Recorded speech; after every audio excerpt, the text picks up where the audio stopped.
প্রতিমা বিসর্জন, মা বাড়ি ছেড়ে চলে যাবেন।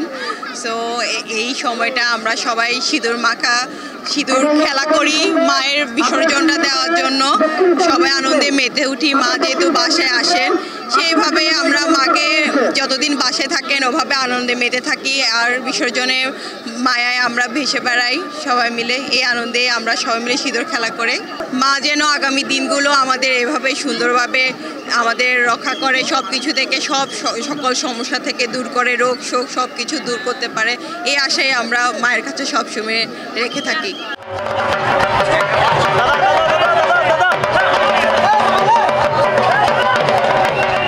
সবসময় আছে অরাজকতা সৃষ্টি, সবসময় আতঙ্ক কাজ করে। এখন সরকারও মোটামুটি চেষ্টা করে দেশের মধ্যে পরিস্থিতি করিবার লাই।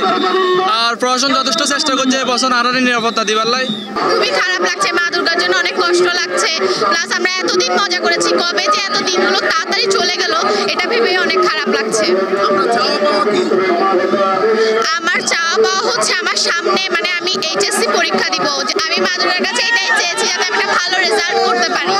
মা যার কাছে আসলে খুব বেশি খারাপ লাগে, কারণ মা আইবার সময় যে আনন্দ গান আর তাকে মনে মনে প্রায় গত 1 মাস ধরে মা আসবে এই যে চিন্তাধারা আর ভিতরে যে আনন্দ আয়োজন, কুয়াশার ছোট ছোট বাচ্চা হলো যে শপিং করা, মা কখন আসবে, সে যে মহালয়ার সুর, মহালয়া থেকে সে শুরু করে মা আইবো এই যে চলে যার বেশি খুবই দুঃখের বিষয়।